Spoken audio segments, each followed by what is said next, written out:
Hi, this video is intended for Kristen and Herb.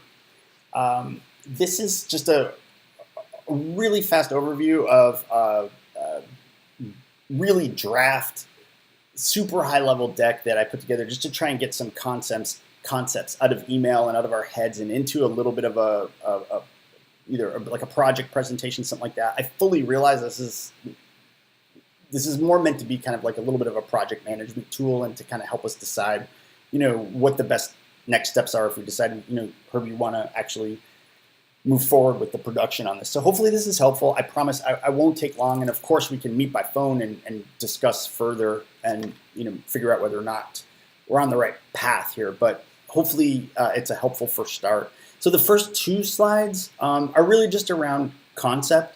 Herb, we had discussed I think it was on Friday briefly around my opinion is that this really is pressworthy because although there's a lot of VR training going on, to the best of my knowledge, there's nothing like this. And the implications are very important for obvious reasons. So, Kristen, Striver VR.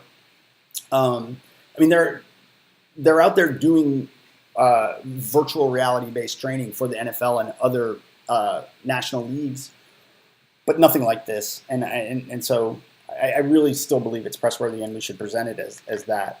Herb, in terms of you had given me some scenarios, but I just kind of went to your website and got some of the other things that kind of like to kind of span the different categories that we may eventually move into. Another thing here I just wanted to point out as you guys are reading, Herb, I talked about delivering a virtual world experience in a preloaded hardware. Well, that's nice, but I realize that that's a little bit dreamy. So anything that's in here is completely up for grabs. I just wanted to point that out. It doesn't have to be that way, and we can talk about the different alternatives. You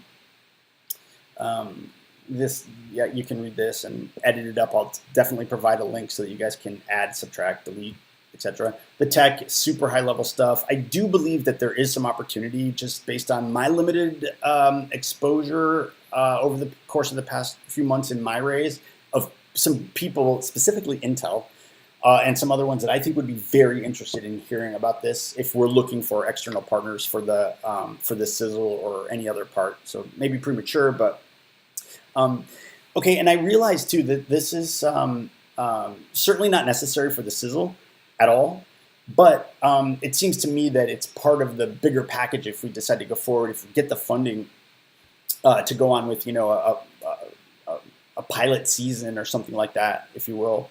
We're going to need some sort of infrastructure to serve it up, and my hunch is that security of player data, information, that's it's just going to have to be wicked good.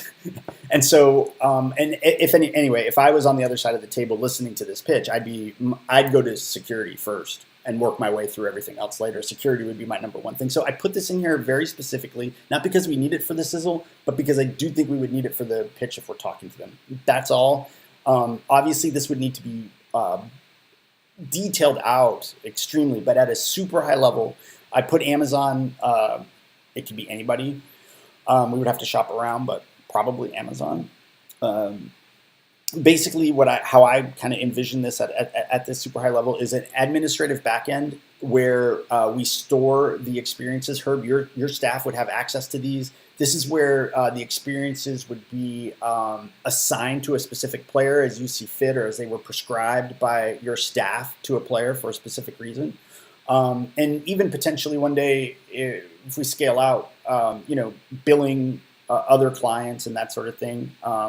So that's kind of like the bedrock. The next line, the VR line. So this is the player interface. We can't, even for the sizzle, actually, I'd argue we want this for the sizzle or something like it, an alpha version of it. We can't just put the headset on and throw them into a high-speed chase on the 101, right? There's got to be some sort of interface that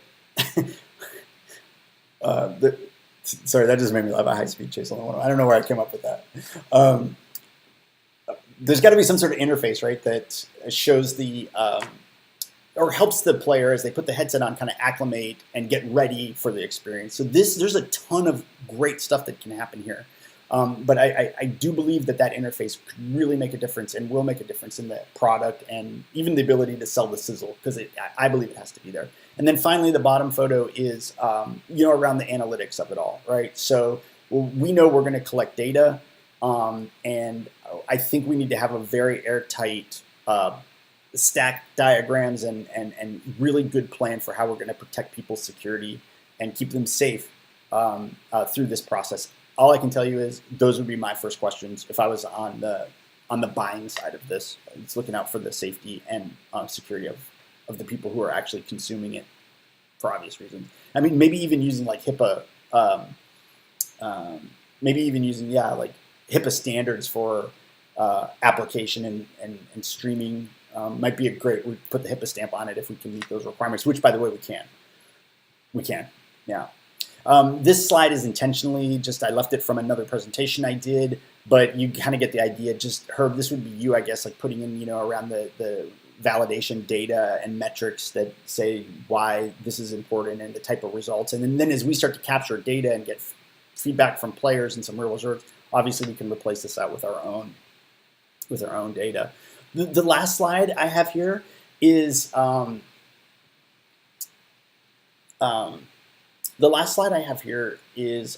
the numbers.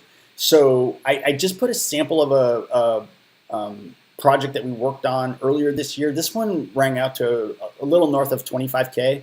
We're not going to come anywhere close to that on the sizzle, but not even close. But we are going to, it does seem like we're going to have the same type of workflow, which is pretty standard. And then the categories underneath the workflow, I think are going to be fairly close, even with the sizzle. So it's just not going to be anywhere near the scale of this project for the intro sizzle video. For a pilot, it probably would be close to that.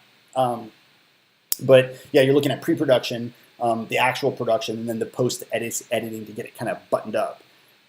So we can go put some numbers in after we talk. It's not going to be hard. I just have some questions that once I get those answered, it's going to be really easy to price this out.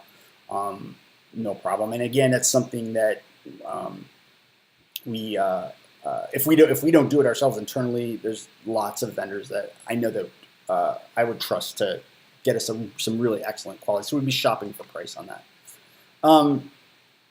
Last but not least, I just wanted to show you guys an example of a video. This is a little racy, I guess, but you can handle it. This would be an example of players out at a club. It's got some obviously sexual tones to it. We actually did produce this, and there's something very specifically I want to show you about the style of this video. I'm just going to press play. See if it's coming through on your feed. It is. Notice it's first person. Watch his hands. They may disappear here for a second, but you're looking at it as if it was, as if you were the player. You can see his hands kind of moving around there a little bit. And then it is a full, okay, I'll get that out of there because that's, I guess someone's, it is a full 360 experience. So things can be happening behind. You don't necessarily get a feel for that in the video. But it is absolutely full 360, full VR. The sound quality is excellent. And it's hard to tell from this because it's a recording of a recording compressed into a video. But the image quality is fantastic. And I really wanted to point out that first person perspective. I don't know how other people are doing it, but we're very proud of that. It was something that we did actually for a strip club. But the quality of the work and that first person kind of perspective is kind of how I would envision maybe producing out. We obviously talk to the directors and producers and have them help us out, but that would be kind of my vision of how some of this stuff would play out in any of the scenarios. Whether it's the police officer, you're looking up at the police officer, you're talking to your mom and your aunt, your coach is yelling at you. It's all kind of first person perspective. So hopefully that makes sense. Hopefully this was a little bit helpful. Sorry it went on longer than I thought, and let's talk soon. Have a great day, guys. Bye.